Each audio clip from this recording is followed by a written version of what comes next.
السلام علیکم۔ ڈر کہانی میں خوش آمدید۔ امید کرتی ہوں کہ آپ سب خیریت سے اور خوش ہوں گے۔ آج کی کہانی بھی انتہائی خوفناک اور دلچسپ ہے، لہٰذا کہانی کو آخر تک سنیے گا اور کامنٹ باکس میں اپنی رائے کا اظہار ضرور کیجیے گا۔ اس کے ساتھ ساتھ آپ سے ایک گزارش ہے ہمیشہ کی طرح کہ میرے چینل کو لائک کر لیجیے، سبسکرائب کر لیجیے اور بیل آئیکن کو کلک کر لیجیے تاکہ آپ کو میری کہانی کا نوٹیفیکیشن بر وقت ملتا رہے۔ تو چلیں شروع کرتے ہیں آج کی کہانی۔ وہ اس وقت میرے قدموں میں بیٹھا تھا اور مجھے پرپوز کر رہا تھا اور میں حیران تھی۔ ایک طوائف کو بھلا کون اتنی عزت دیتا ہے، لیکن وہ دے رہا تھا۔ وہ عزت، وہ مان جو ہر لڑکی کا خواب ہوتا ہے۔ کیا دنیا میں ایسے بھی لوگ ہوتے ہیں؟ لیکن اسے دیکھ کر یقین ہو رہا تھا کہ ہاں، اس دنیا میں اللہ کی بنائی ہوئی بہت سی مخلوقات ہیں جو بہت اچھی ہیں، جو خود غرض نہیں، جو صرف اپنے لیے نہیں سوچتی۔ میں ماہی، میں بہت ہی خوبصورت لڑکی تھی اور اس وقت خود کو بڑے ناز سے شیشے میں دیکھ رہی تھی۔ میں نے نیلے رنگ کا لہنگا پہنا ہوا تھا اور اس کے اوپر چھوٹی سی چولی اور ساتھ خوبصورت سے زیورات۔ میری ادائیں اس پورے کوٹھے میں سب سے الگ تھی۔ میں شیشے میں مسکراتے ہوئے خود کو دیکھ رہی تھی، لیکن مجھے لگ رہا تھا جیسے میرے حسن پر شیشہ بھی مسکرا رہا ہے۔ ہلکا ہلکا سا گنگناتے ہوئے میں اپنا ہار سنگھار کر رہی تھی۔ سنا تھا کہ آج بڑے بڑے رئیس لوگ آنے والے ہیں اور آج کا مجرا بڑا ہی خاص ہونے والا تھا۔ اور آخر اس مجرے کی زینت کون تھا؟ میں، ماہی۔ میرے ہوتے ہوئے کسی اور پر کسی کی نگاہ ٹھہرتی تو جیسے میرے تن بدن میں ایک آگ لگ جاتی۔ میں اس بات کی پیاسی تھی کہ ہر کسی کی زبان بس مجھے ہی سراہے، ہر کسی کی نظر میں میرے لیے عشق ہو، ہر کوئی میرے لیے تڑپے، میری محبت میں بھنورا بن جائے، اور میں کسی شمع کی طرح ہر اس مرد کو جلا دینا چاہتی تھی جو میرے قربت کا خواہش مند تھا۔ میرے ساتھ رات گزارنے کے لیے کروڑوں روپے دینے کے لیے مرد چٹکیوں میں تیار ہو جایا کرتے تھے۔ میری جوانی، میرا حسن، میری ایک ادا، اس پر ہزاروں دیوانے بس مر مٹتے تھے اور مجھے اسی بات کا غرور تھا۔ میں پوری طرح سے تیار ہو کر اس وقت نیچے جا رہی تھی۔ مجھے معلوم تھا کہ اس پورے کوٹھے میں میرے جیسی حسین اور کوئی لڑکی نہیں۔ ایک آخری نظر میں نے شیشے پر ڈالی تو شیشہ میری خوبصورتی کی گواہی دے رہا تھا، اور جب چاند کی طرف دیکھا تو چاند بھی کھڑکی کے پار آسمان پر چمکتا ہوا میرے حسن کو ہی دیکھ رہا تھا۔ میں نے اپنا کمرہ چھوڑا اور سیڑھیاں اترتے ہوئے نیچے جانے لگی۔ اس وقت ہال کھچا کھچ رئیس زادوں سے بھرا ہوا تھا۔ یہ وہ رئیس زادے ہیں جو ہماری اداؤں پہ اپنے لاکھوں روپے قربان کر دیتے ہیں۔ گھر میں ان کی بیویاں بیٹھی ان کا انتظار کرتی ہیں، لیکن یہ نام کے شریف زادے ہم جیسی طوائفوں کا استقبال کرنے کے لیے یہاں زمین پر بیٹھ کر ہمارا انتظار کرتے ہیں۔ میں نے ایک ادا سے سب کو سلام کیا۔ میرے سلام پر وہ سب مسکرا اٹھے۔ ہر کسی کی نظریں میرے وجود پر جم سی گئی تھی اور اس وقت میں خود کو آسمان پر محسوس کر رہی تھی۔ جانتی تھی کہ ان میں بہت سے ایسے لوگ ہیں جو میرے ساتھ ایک رات گزارنے کے لیے، میرے بستر تک آنے کے لیے تڑپ رہے ہیں۔ میں نے بائی کی طرف دیکھا تو اس کے چہرے پر ایک گہری مسکراہٹ تھی۔ اس نے مجھے آنکھ کے اشارے سے کہا کہ اپنا جلوہ دکھانا شروع کرو، اور آج ایسا جلوہ دکھانا کہ اس محفل میں تمہارا کوئی بھی پروانہ زندہ نہ بچ سکے۔ میں نے دونوں ہاتھوں سے اپنا لہنگا اٹھایا اور چلتے چلتے بیچ ہال میں پہنچ گئی۔ طبلے کی تھاپ شروع ہوئی اور ساتھ ہی میرے پاؤں تھرکنے لگے۔ میرا سڈول سا جسم جب طبلے کی تاپ پر تھرکتا تھا تو ایسا لگتا تھا کہ سامنے والے کا دل اچھل کر حلق سے باہر آ گیا ہے۔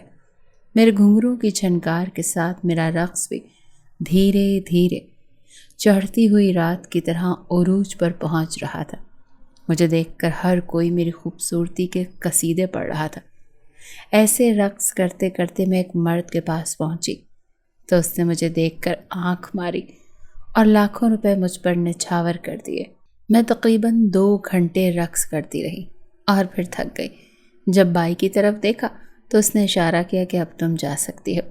میں جیسے ہی اپنے کمرے میں جانے کے لیے مڑی تو پیچھے سے دیوانوں کی آوازیں آنے لگیں کہ ابھی اور، ابھی اور۔ لیکن میں اپنے کمرے کی طرف آ چکی تھی۔ آج کے لیے اتنا ہی جلوہ کافی تھا، اور اس کے بعد ایک 50 سال کا بڈھا میری قیمت دے چکا تھا اور بائی اسے میرے کمرے میں بھیج چکی تھی۔ میں اس وقت اس بڈھے کو غور سے دیکھ رہی تھی۔ وہ بڈھا میرے کمرے میں آ رہا تھا اور آدھا نشے میں تھا۔ اس نے میرے لیے لاکھوں روپے نچھاور کیے تھے، صرف ایک رات گزارنے کے لیے، اور مجھ جیسی رقاصہ تو اس پورے کوٹھے میں اور کوئی تھی بھی نہیں۔ میں نے رات بھر رقص کیا تھا اور اس وقت میں بہت تھکی ہوئی تھی، لیکن کیا کرتی، یہ تو میرا روز کا کام تھا۔ میرے ساتھ رات گزارنے والا مرد کسی دیوانے کی طرح میرے دروازے کی دہلیز پر تڑپ رہا تھا، لیکن میری عادت تھی کہ میں مردوں کو اتنی جلدی میسر نہیں آتی تھی۔ مجھے انہیں تڑپتا ہوا دیکھ کر مزہ آتا تھا، جو میری آغوش کے لیے کسی پروانے کی طرح تڑپ رہے تھے اور جل جانا چاہتے تھے۔ میں مرد کو بڑی مشکل سے نصیب ہوتی تھی، اسی لیے میرے بہت سے عاشق تھے، بہت سے پروانے تھے جو روز یہاں میرا دیدار کرنے کے لیے آتے تھے، لیکن میں اپنی ہی مستی میں مست تھی۔ جو سب سے زیادہ بولی لگاتا تھا وہی میری دہلیز تک پہنچ سکتا تھا، اور بائی بھی میرے ناز نخرے اٹھانے پر مجبور تھی، کیونکہ اسے کروڑوں روپیہ کما کر تو صرف میں ہی دے رہی تھی۔ میری وجہ سے آس پاس کے سارے کوٹھے بند ہو گئے تھے، لوگ صرف میری اداؤں کے دیوانے تھے۔ میں مسکراتے ہوئے اس آدمی کے پاس گئی، اس کا ہاتھ پکڑ کر اسے بستر پر بٹھا دیا اور اپنے ہاتھوں سے دروازے کی کنڈی لگائی۔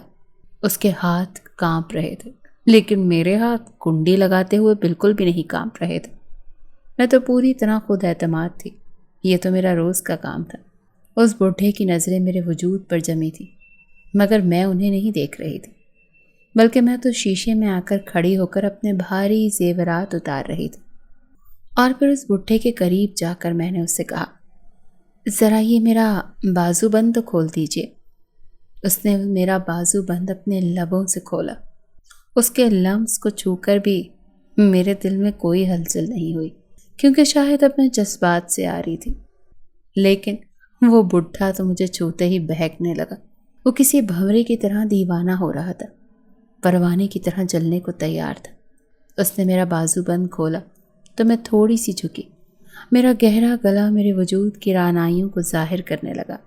اس کی نگاہیں میرے وجود کے آر پار ہونے لگی، اور پھر میں نے اسے گھنگرو کھولنے کا اشارہ کیا اور اپنے لہنگے کو تھوڑا سا اوپر کیا۔ وہ میرے گھنگرو اتارنے لگا۔ وہ مرد ساتھ ساتھ اپنے لبوں کو میرے پیروں پر لگا رہا تھا۔ اس کے چہرے پر اور بھی ہوس بھری مسکراہٹ آ گئی۔ میں اسے پوری طرح تڑپانا چاہتی تھی۔ مجھے اس کھیل میں بہت مزہ آتا تھا۔ جب میں اس کوٹھے پر آئی تھی تو اس وقت میں 18 سال کی تھی، اور اب اس کوٹھے پر مجھے 3 سال ہو گئے تھے۔ جس وقت میں آئی تھی میں بہت معصوم تھی۔ اس وقت مجھے یہ دنیا بہت ہی بری لگی تھی، بہت ہی بھیانک۔ جس وقت بائی نے میرا سودا پہلی دفعہ کیا تھا تو اس مرد نے مجھے بہت تکلیف دی تھی، اور میں بہت روئی تھی۔ میں یہاں سے بھاگ جانا چاہتی تھی، لیکن کسی نے میری مدد نہیں کی تھی، اور کوئی مدد کرتا بھی کیسے، کیونکہ میں تو خود اپنی مدد نہیں کر سکتی تھی۔ ایک لڑکے سے عشق کیا تھا اور اس کے عشق میں ہی اپنے گھر کو چھوڑ کر بھاگ آئی تھی۔ میرا گھر، جس کی میں اکلوتی رانی تھی، میرے ماں باپ جنہوں نے مجھے بہت پیار سے پالا تھا، غریب تھے لیکن عزت دار تھے، لیکن یہ موا عشق، اس کے چکر میں نے ان کی عزت مٹی میں رول دی۔ اور اس نے کیا کیا؟ اپنا فائدہ اٹھایا اور اس کے بعد مجھے لا کر اس کوٹھے پر بیچ دیا، اور آج 3 سال ہو گئے مجھے اپنی عزت کی دھجیاں بکھیرتے ہوئے۔ لیکن اب میں بالکل بے حس ہو چکی تھی۔ جب پہلی دفعہ بائی نے مجھے گھنگرو پکڑائے تھے نا، تو میرے پیر کانپ گئے تھے، اور میں نے کہا تھا کہ میں یہ نہیں کر سکتی۔ تو بائی نے میری طرف مسکرا کر دیکھا اور کہا، اب تو تمہیں یہی کرنا پڑے گا، ورنہ تمہیں ایسی سزائیں ملیں گی کہ تم موت مانگو گی، مگر موت نہیں دی جائے گی۔ تمہارے لاکھوں روپے لے گیا وہ لڑکا، اور اب تو تم صرف یہیں جیو گی اور یہیں مرو گی۔ اب بتا دو کہ خوشی خوشی جینا ہے یا مشکلات سے گزر کر مرنا چاہتی ہو۔ دھیرے دھیرے میں مانتی گئی، میں ان کا ظلم برداشت نہیں کر سکتی تھی، اور پھر اس ساتھ ساتھ جوانی کی سیڑھیاں بھی چڑھتی گئی۔ میرا حسن اپنے عروج کو پہنچنے لگا، میرے نسوانی حسن میں ایسی تبدیلیاں آئیں کہ مردوں کے دلوں کی دھڑکنیں بند ہو جاتی، اور بس پھر کہاں کی شرافت اور کہاں کی عزت، اب تو بس مجھے اس حسن پر غرور تھا۔ میں تو بھول ہی چکی تھی کہ میں کیا ہوں۔ مجھے بائی نے سکھایا تھا کہ عورت تو پاگل ہے جو خود تڑپتی ہے، ورنہ خدا نے تو اس کو اتنی نعمتوں سے نوازا ہے کہ وہ ہر مرد کو تڑپا سکتی ہے۔ انہوں نے کہا کہ یاد رکھنا، تو بلی کی طرح پنجے مارے گی تو مرد شیر بن جائے گا، تجھے خود شیرنی بننا ہے۔ کبھی شیرنی کو دیکھا ہے؟ وہ جنگل میں کیسے سکون سے بیٹھتی ہے، اسے کسی کا خوف نہیں ہوتا، وہ خود کو حالات پر چھوڑ دیتی ہے، کیونکہ اسے پتہ ہوتا ہے کہ حالات اس کی مرضی سے ہی چلیں گے۔ تو بھی اپنے آپ کو ہر مرد کے آگے کسی شیرنی کی طرح پیش کرنا، اور پھر دیکھنا وہ خود کیسے بھیگی بلی بن جائے گا۔ پھر وہ مجھے ادائیں سکھانے لگی، انداز بتانے لگی، جس سے میں کسی بھی مرد کو پوری طرح سے دیوانہ بنا سکتی تھی۔ اس نے مجھے ہر وہ گر سکھایا تھا جو شاید انہوں نے کسی دوسری لڑکی کو نہیں سکھایا تھا۔ میرے آنے سے تو اس کوٹھے پر پیسوں کی برسات ہونے لگی تھی، اسی لیے وہ مجھے کسی ہیرے کی طرح تراش چکی تھی، اور پھر جیسے جیسے وہ مجھے تراشتی گئی میں ویسے ویسے ہی بنتی چلی گئی۔ پیار، عشق، محبت، یہ سب جھوٹی اور بکواس چیزیں ہیں۔ میرے ذہن میں یہ سب کچھ بسا چکی تھی، اور آج اس بڈھے کو دیکھ رہی تھی، میرے قدموں کو چوم رہا تھا۔ میں ایک خوبصورت رقاصہ، ایک طوائف جس کے رقص اور حسن پر کوئی بھی دیوانہ ہو جاتا تھا۔ اس سے پہلے کہ میں اپنی ادائیں اور دکھا کر اس کو مزید تڑپاتی، اس نے جیسے ہی میری کمر میں ہاتھ ڈال کر مجھے خود کے قریب کیا، ایک دم سے ایسے لگا جیسے پیچھے سے اسے کسی نے پکڑ لیا ہے۔ میں خود بھی خوفزدہ ہو گئی۔ آج پھر سے یہ کام شروع ہو گیا تھا۔ میرے ساتھ پچھلے ایک ہفتے سے یہی ہو رہا تھا۔ جو بھی مرد میرے کمرے میں آتا تو وہ رات گزارنے کے لیے تھا، لیکن اس کے بعد نہ جانے اسے کیا ہوتا تھا۔ وہ خوفزدہ ہو کر میری شکل دیکھتا اور پھر خود بخود پیچھے ہٹ کر بستر پر گرتا اور بے ہوش ہو جاتا، اور صبح کسی سے کچھ کہے بنا خاموشی سے چلا جاتا۔ یہ بات میں نے ابھی تک بائی کو نہیں بتائی تھی، لیکن میں حیران تھی کہ یہ میرے ساتھ کیا ہو رہا ہے۔ ایسا لگتا تھا جیسے میری انا کو ٹھیس پہنچ رہی ہے۔ کوئی ہے جو کسی مرد کو میرے قریب نہیں آنے دیتا، لیکن کون؟ آج کی رات میں نے برداشت نہ کیا اور چیخ پڑی، کون ہے یہاں؟ کون ہے جو میرے حسن کی تذلیل کر دیتا ہے؟ ایک دم سے ایک مردانہ وجاہت بھری آواز گونجی، میں ہوں آلیان، تمہارے قریب اب کوئی مرد نہیں آ سکتا جب تک میں یہاں ہوں۔ میں نے ایک دم پلٹ کر ادھر ادھر دیکھا، لیکن خالی آواز آ رہی تھی، شکل نظر نہیں آ رہی تھی۔ میں بڑے اطمینان سے کرسی پر بیٹھی اور میں نے کہا، یہ ریڈیو ہے یا ٹی وی کی طرح کوئی تصویر بھی چلے گی؟ تو ایک زوردار قہقہا گونجا، اور پھر ایک بہت ہی خوبصورت مرد میرے سامنے آ کے کھڑا ہوا۔ وہ اس دنیا کا لگ ہی نہیں رہا تھا۔ اس کے ایک دم اس طرح سے اپنے کمرے پر آنے پر میں ٹھٹک کر پیچھے ہٹی، اور میرے دل میں ایک خوف پیدا ہوا۔ تو تم اتنے پہرے داروں کے ہوتے ہوئے تم اس کوٹھے میں کیسے آ سکتے ہو؟ کون ہو تم؟ اور اگر تمہیں میری اتنی ہی چاہت ہے تو بولی لگاؤ، یہ طوائف تمہیں بھی میسر آ جائے گی، ورنہ ماہی کو ہر کوئی حاصل نہیں کر سکتا۔ اس نے پھر ایک زوردار قہقہا لگایا اور کہا، ماہی تو اب صرف میری ہے، کسی اور کی قسمت میں تو اب وہ جا ہی نہیں سکتی، نہ کوئی اور اس کے قریب آ سکتا ہے۔ میں پریشان ہو گئی کہ یہ کون ہے۔ میں نے کہا، پچھلے ایک ہفتے سے جو بھی کچھ اس کمرے میں ہو رہا ہے، کیا وہ تم؟ میری بات ادھوری چھوڑ کر اس نے کہا، ہاں میں ہی کر رہا ہوں۔ جب سے تم کو دیکھا ہے تمہارا دیوانہ ہو گیا ہوں، لیکن تمہارا یہ گھٹیا کام مجھے بالکل پسند نہیں۔ اب کی بار ہنسنے کی باری میری تھی۔ اسی کام کی دیوانے ہو اور یہی کام پسند نہیں؟ میں ایک طوائف ہوں، اور میرا کام رقص کرنا، ناچنا اور مردوں کا دل بہلانا ہے۔ تم کیا چاہتے ہو کہ میں اپنا کام چھوڑ دوں؟ اس نے کہا، ہاں، میں چاہتا ہوں کہ تم اپنا کام چھوڑ دو۔ میں نے ایک دم کہا، اور اگر میں نہ کہہ دوں؟ تو اس نے کہا، نہ نہیں کہہ سکتی، کیونکہ اب تم میری مرضی سے جیو گی۔ تمہاری مرضی سے؟ اس کا یہ جملہ میرے تن بدن میں آگ لگا گیا۔ ماہی کسی کی مرضی سے نہیں جیتی، لوگ ماہی کی مرضی سے جیتے ہیں، میرے قدموں میں بیٹھتے ہیں، میرے قدموں کو چومتے ہیں۔ تم کیا چیز ہو؟ کون ہو تم؟ اس کا اگلا جملہ سن کر تو جیسے میرے قدموں تلے سے زمین ہی نکل گئی تھی۔ میں ایک جنذات ہوں۔ جنذات؟ کیا تم مجھ سے مذاق کر رہے ہو؟ ایک جنذات یہاں میرے کوٹھے پر؟ کیوں؟ کیسے؟ تو آلیان نے کہا، بس 2 ہی ہفتے ہوئے ہیں مجھے۔ وہ سامنے جو درخت ہے نا، اس پر سے گزر رہا تھا، کچھ دیر سستانے کے لیے بیٹھا، تمہیں دیکھا کہ تم بال کھولے دوپہر کی دھوپ سیک رہی تھی۔ سردیاں، اوپر سے دھند اور دوپہر کی خوبصورت ہلکی ہلکی دھوپ۔ تمہارا روپ بھی بہت کھلا ہوا تھا، تم مجھے بہت خوبصورت لگی۔ بس تمہیں ایک نظر دیکھا تو دیکھتا ہی رہ گیا، لیکن جیسے جیسے تمہارے بارے میں معلوم ہوا، افسوس ہوتا گیا کہ ایک لڑکی اتنی نیچ کیسے ہو سکتی ہے، بنت حوا، آدم زادی، اور دوسرے مردوں کے دل بہلانے کا سامان۔ بہت سی طوائفوں کو دیکھا ہے میں نے جو بہت رود ہو کر یہ کام کرتی ہیں، لیکن تم پہلی طوائف ہو جو بڑی ہی خوشی اور غرور سے یہ کام کرتی ہو۔ میں یہی جاننے کے لیے یہاں رکا ہوں۔ سوچا تھا کہ تمہیں کڑی سے کڑی سزا دوں گا، لیکن پھر نہ جانے کیوں تم سے عشق کر بیٹھا۔ ابھی میں تمہیں جاننا چاہتا ہوں، تمہارے ماضی کے بارے میں جاننا چاہتا ہوں۔ تم دوسرے مردوں کے ساتھ اتنی خوش کیوں ہوتی ہو، یہ جاننا چاہتا ہوں۔ لیکن تم اب اس بات کو بھول جاؤ کہ میرے علاوہ تمہارے قریب کوئی آئے گا۔ میں اس کو بڑی خاموشی سے سن رہی تھی۔ آج برسوں بعد کوئی مجھ سے عزت کی بات کر رہا تھا۔ بنت حوا کہہ کر پکارا تھا کسی نے مجھے۔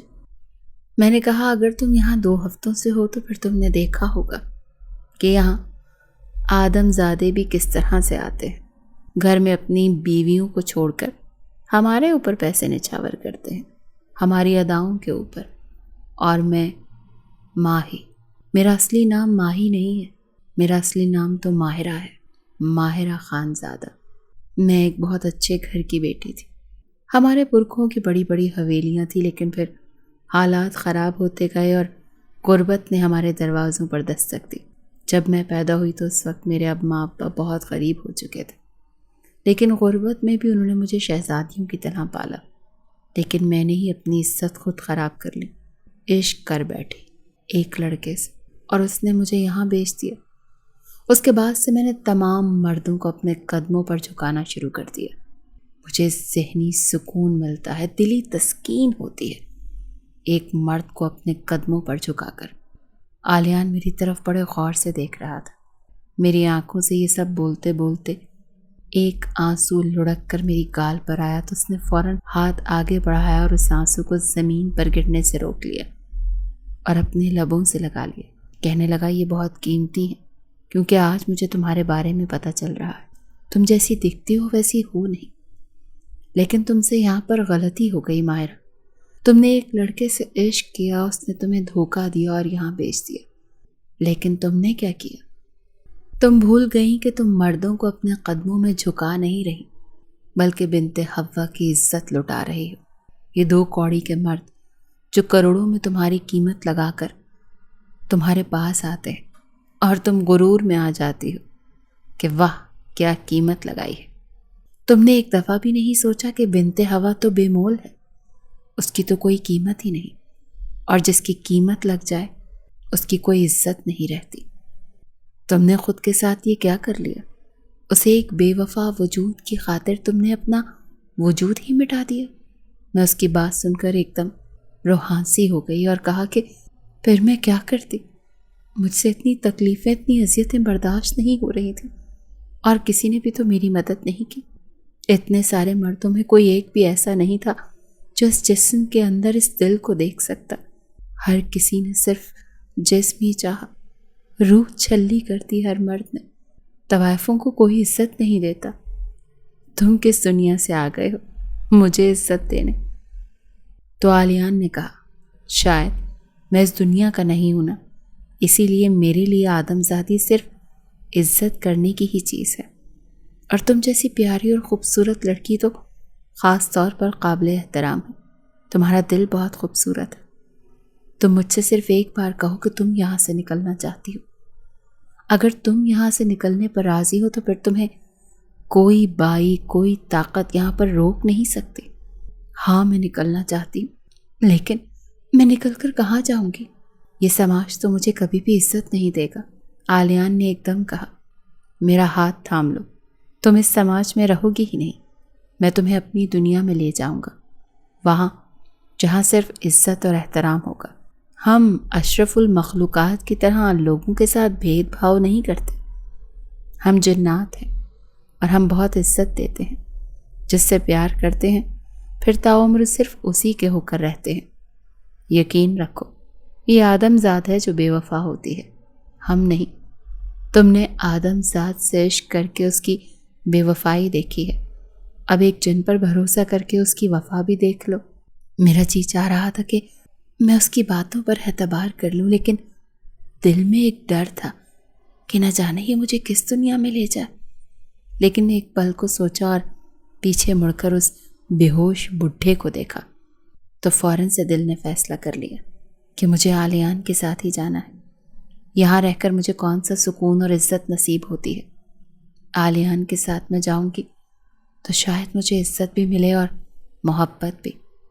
ایک دم جب اس بڈھے سے نظر ہٹی تو سامنے دیکھا عالیان اپنے گھٹنوں پہ جھک کر ہاتھ پھیلائے تھا اور کہہ رہا تھا، ماہرہ خانزادہ، کیا تم ایک جن سے نکاح کرو گی؟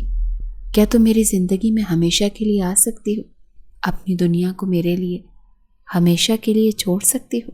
میں تو فوراً سے جا کر اس کے سینے سے لگ گئی اور کہا، ہاں عالیان، مجھے لے چلو اس دنیا سے دور، ہمیشہ کے لیے۔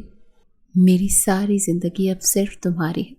اس کے بعد عالیان نے میرا ہاتھ پکڑا اور آنکھیں بند کرنے کو کہا، اور مجھے ایسا لگا جیسے میں ہواؤں میں اڑتی چلی گئی۔ اب نہ جانے اس بند کمرے سے میرے غائب ہونے کے بعد بائی نے کیا سوچا ہوگا، کیا کیا ہوگا، کہاں نظریں دوڑائی ہوں گی، کہاں نہیں۔ لیکن میرے لیے اب اس دنیا میں اور کچھ بھی نہیں بچا تھا۔ میرے ماں باپ تو میرے آنے کے کچھ مہینوں کے بعد ہی مر چکے تھے۔ اکلوتی اولاد نے ان کی عزت کی دھجیاں بکھیری تو وہ صدمہ سہن نہیں کر پائے اور بہت جلد بیماری کے بعد اس دنیا کو ہی چھوڑ کر چلے گئے۔ اور آج میں بھی اس دنیا کو چھوڑ چکی ہوں اور اپنے عالیان کے ساتھ جا رہی ہوں۔ مجھے میرے اللہ پر بہت پیار آتا ہے، جس نے ایک گناہ گار لڑکی کو ایک اتنے اچھے جیون ساتھی سے نواز دیا۔ نہ جانے میرے اللہ کو مجھ میں کیا نظر آیا۔ میں جب تک جیوں گی اپنے پیارے رب کا شکر ادا کرتی رہوں گی۔